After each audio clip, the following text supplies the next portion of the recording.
यक्षिणी episode 273 audio video देखने के लिए 10 सेकेंड स्किप करें। यक्षिणी एपिसोड 273 ऑडियो वीडियो देखने के लिए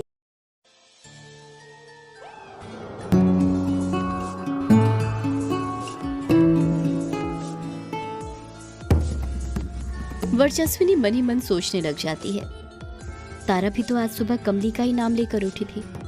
इसका मतलब तारा का सपना फिर सच हो गया, पर ऐसा कैसे हो सकता है? वर्चस्विनी के चेहरे के एक्सप्रेशन देखकर चैटर्जी समझ जाता है कि वर्चस्विनी जरूर कुछ सोच रही थी। चैटर्जी तुरंत पूछ बैठता है, आप कुछ सोच रही हैं मैम? वर्चस्विनी पहले बस नहीं में अपना सिर हिलाती है, पर फिर कहती है, नहीं कुछ नहीं चैटर्जी। चैटर्जी बेबाक बोल पड़ता है, आप कुछ तो सोच रही हैं मैम। अगर आपको नहीं बताना तो मत बताइए, पर झूठ मत बोलिए। कहते हैं कि झूठ बोलने से इंसान के गुनाह बढ़ जाते हैं और उन सारे गुनाहों की सजा उन्हें ऊपर मिलती है, ईश्वर के पास। वर्चस्विनी चिढ़ते हुए कहती है, चैटर्जी तुम ये बकवास करना छोड़ो। चार्ली और जाटव कम थे क्या जो तुम भी आ गए? ये बताओ क्या पता चला तुम्हें इस औरत के बारे में? चैटर्जी तुरंत बुलंद आवाज में जवाब देता है, मैडम जी पता चला है कि कमली एक वैश्या थी जिसका जन्म वैश्या घराने में हुआ था। इसकी माँ भी एक वैश्या थी, जिस कारण उसके असली पिता के बारे में किसी को कुछ नहीं पता। कमली की माँ उसे वैश्या नहीं बनाना चाहती थी, पर उसके ही साथ वालों ने उसका विरोध किया। कमली की माँ को कैंसर था, जिस कारण वो कमली के बचपन में ही गुजर गई। फिर क्या था, जिन हाथों में किताबें होनी चाहिए थी उन हाथों में घुंघरू पकड़ा दिए गए।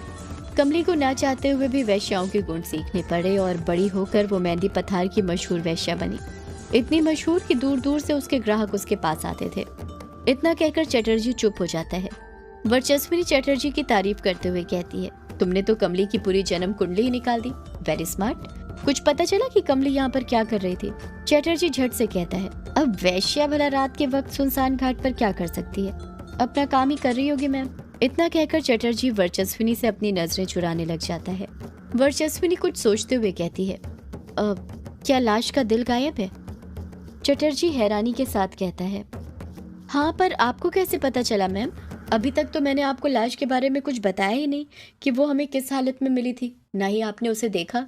वर्चस्विनी चैटर्जी के सवालों का कुछ जवाब नहीं देती है और मन ही मन सोचने लग जाती है, इसका मतलब कमली के साथ सब कुछ वैसा ही हुआ है जैसा तारा ने मुझे बताया था।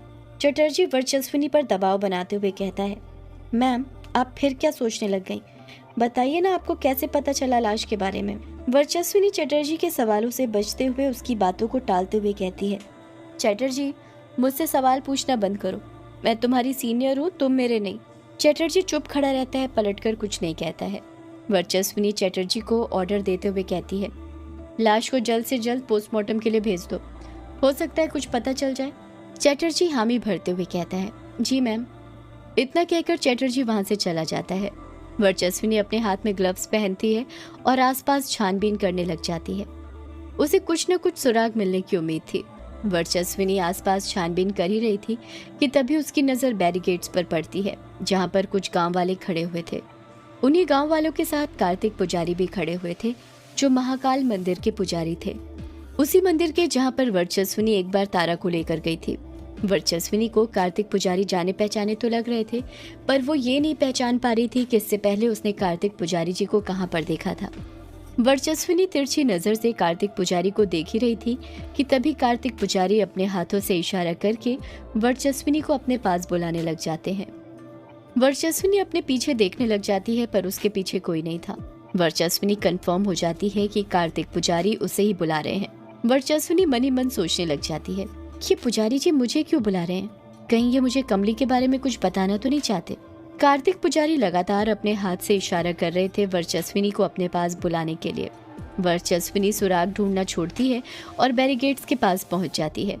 वर्चस्विनी कार्तिक पुजारी को बैरिकेड से अंदर बुला लेती है, जहां पर सिर्फ पुलिस का आना अलाउड था। वर्चस्विनी कार्तिक पुजारी से पूछती है, आपको कुछ बताना है क्या पुजारी जी? कार्तिक पुजारी जवाब देते हैं, बताना नहीं, कुछ पूछना है बेटी। वर्चस्विनी हैरानी के साथ कहती है, पूछना है? क्या पूछना है आपको मुझसे? कार्तिक पुजारी कहते हैं, वो तुम्हारी बेटी उस दिन जो तुम्हारे साथ मंदिर में आई थी वो कहाँ पर है? कार्तिक पुजारी की बातें सुनकर वर्चस्विनी को याद आ गया था कि उसने इससे पहले कार्तिक पुजारी को कहाँ देखा था। वर्चस्विनी मुंह बनाते हुए कहती है, शायद आप तारा की बात कर रहे हैं।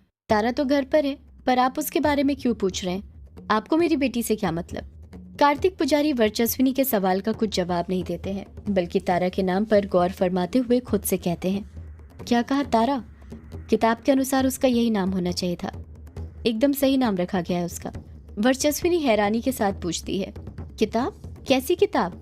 आप किस किताब के बारे में बात कर रहे हैं? कार्तिक पुजारी वर्चस्विनी के सवालों का जवाब देना छोड़ते हैं और अपने अंदर चल रहे सवालों को पूछते हुए कहते हैं, तुम्हारी बेटी का जन्म कब हुआ था?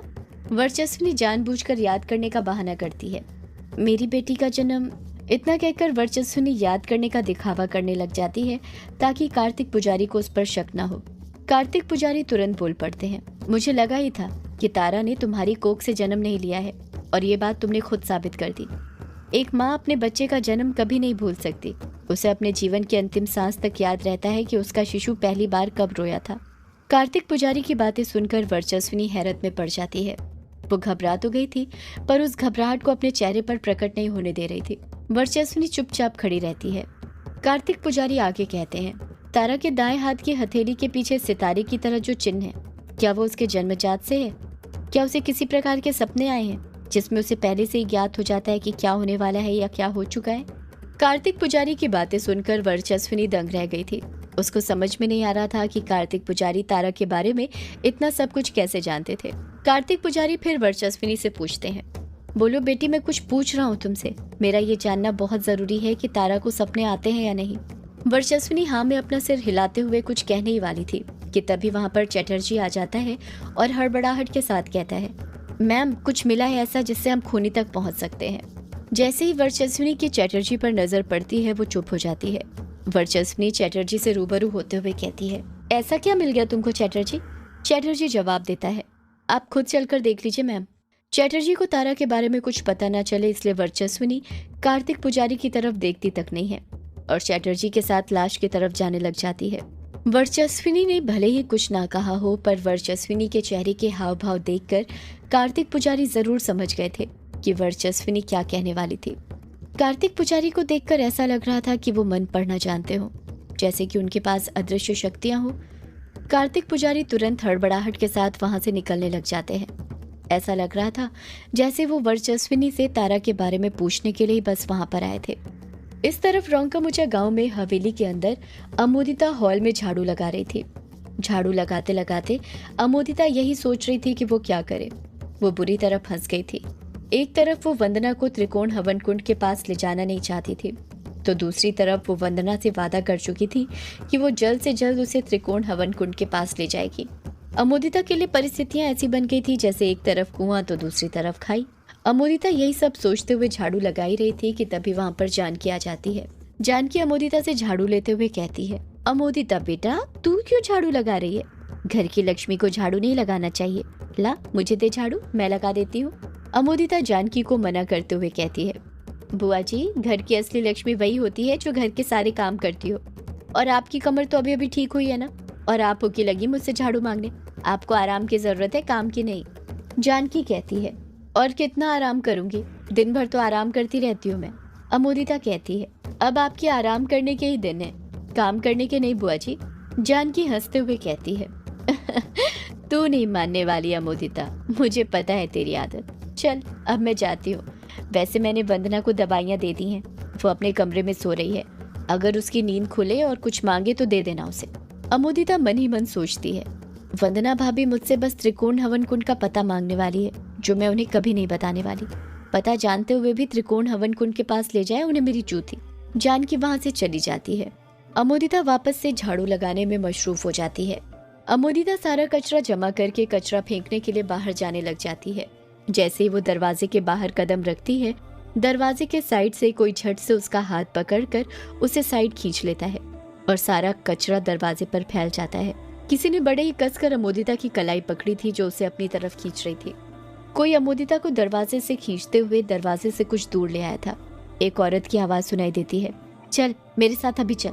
इतना कहकर अमोदिता को कोई दूसरी दिशा की तरफ खींचने लग जाता है जहाँ से वो बाहर जा सकती थी। अमोदिता अपना हाथ छुड़ाते हुए कहती है, मेरा हाथ छोड़ो, छोड़ो मेरा हाथ। औरत की फिर आवाज सुनाई देती है, चल मेरे साथ, चल जल्दी।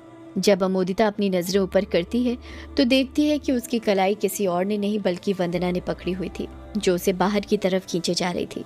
वंदना को हवेली के बाहर देखकर अमोदिता हक्की बक्की रह जाती है। अमोदिता हैरानी के साथ कहती है, वंदना भाभी आप बाहर कैसे? आप तो दवाई खाकर अपने कमरे में सो रही थी ना? वंदना जवाब देती है, वो जानकी की नजरों में मैं सौदाइन हूँ और सौदाइनों के लिए किसी को भी चकमा देना बड़ा आसान काम है। अमोदिता हिचकिचाते हुए कहती है, आप बाहर क्या कर रही हैं? वंदना गुस्से के साथ कहती है, तेरा इंतजार, चल अभी चल तू मेरे साथ। अमोदिता मुंह बनाते हुए कहती है, चलूं पर कहाँ? वंदना अमोदिता को घूरते हुए कहती है, त्रिकोण हवन कुंड के पास। मुझे लगा ही था कि तू मुझसे झूठ बोल रही है और आज मैंने खुद तेरे मुंह से सारा सच सुन लिया है। अमोदिता बड़े कॉन्फिडेंस के साथ, जैसे उसने कोई गुनाह नहीं किया हो, कहती है, मैंने क्या झूठ बोला आपसे? मैं भला अपनी वंदना भाभी से झूठ क्यों बोलूंगी? ऐसा कौन सा सच सुन लिया आपने, बताइए मुझे भी। वंदना अमोदिता की कलाई मरोड़ते हुए कहती है, अभी जब तूने मन में सोचा था ना कि मैं वंदना भाभी को कभी त्रिकोण हवन कुंड के पास नहीं ले जाने वाली, त्रिकोण हवन कुंड के पास ले जाए उन्हें मेरी जूती, ये सोचते वक्त तू अपनी उंगली क्रॉस करना भूल गई थी। और तू जानती है एक सौदाइन दूसरी सौदाइन के मन की बातें सुन सकती है। अमोदिता चुप बैठती है। वो समझ गई थी कि वो बुरी तरह फंस चुकी थी। वंदना गुस्से के साथ कहती है, मन तो कर रहा है कि तेरा खून पी जाऊं, यहीं पर मार दूं तुझे, पर बचपन से बड़ा लाड किया है ना मैंने तुझे, और जिन्हें वंदना प्यार करती है उन्हें नुकसान नहीं पहुंचाती है, इसलिए कुछ नहीं कर रही हूँ तुझे। इस बार माफ कर रही हूँ पर हर बार नहीं करूंगी। अब जल्दी चल मेरे साथ। अमोदिता हकलाते हुए कहती है, कहाँ वंदना भाभी? वंदना तुरंत कहती है, त्रिकोण हवन कुंड के पास। और कहाँ पर ले जाएगी मुझे? अमोदिता कहती है, हाँ हम अभी वहाँ पर नहीं जा सकते वंदना भाभी, वो बहुत दूर है, जाने आने में ही बहुत देर हो जाएगी, हम फंस जाएंगे। वंदना गुस्से के साथ कहती है, मैं सब जानती हूँ, तू फिर बहाने बना रही है, पर इस बार मैं तेरे झांसे में नहीं आने वाली, तू चल मेरे साथ। अमोदिता वंदना को अपनी बातों पर विश्वास दिलाते हुए कहती है, वंदना भाभी मैं झूठ नहीं बोल रही, मेरी बात का यकीन कीजिए, जहाँ पर त्रिकोण हवन कुंड है वो जगह गांव के आखिरी कोने में है। वंदना अभी भी गुस्से से देखती रहती है। अमोदिता वंदना के बाएं हाथ को सीधा करती है और अपना एक हाथ वंदना के हाथ के ऊपर और दूसरा उसके नीचे रखते हुए कहती है, मैं आपको पक्का आज रात में वहां पर ले जाऊंगी वंदना भाभी, चाहे कुछ भी हो जाए। ये एक सौदाइन का दूसरे सौदाइन से वादा है और आप जानती ही हैं कि सौदाइन कभी अपने वादे नहीं तोड़ती, चाहे अपनी जान दे दे। वंदना का हाथ अमोदिता के दोनों हाथों के बीच में था। वंदना को अमोदिता की बातों पर विश्वास हो जाता है। वंदना अमोदिता की आंखों में देखते हुए कहती है, वादा किया है, भूलना मत, वरना तुझे ये भी अच्छे से पता है जो सौदाइनें अपने वादे को पूरा नहीं करती उनके साथ क्या होता है, उन्हें क्या सजा मिलती है। अमोदिता डरते हुए कहती है, हाँ पता है वंदना भाभी, अब मुझे जाने दो। वंदना अमोदिता की कलाई छोड़ देती है। अमोदिता तुरंत वापस दरवाजे के पास जाने लग जाती है। जब वो दरवाजे के पास पहुंचती है तो देखती है कि दरवाजे के पास ही रजनी खड़ी हुई थी, जो उसे गुस्से के साथ घूरे जा रही थी। रजनी गुस्से के साथ अमोदिता से कहती है, क्या वादा किया तूने वंदना के साथ? अमोदिता अपनी उंगली क्रॉस करते हुए मन में सोचती है, अब तो मैं गई काम से। सदियों से है पुरानी ये है यक्षिणी की कहानी।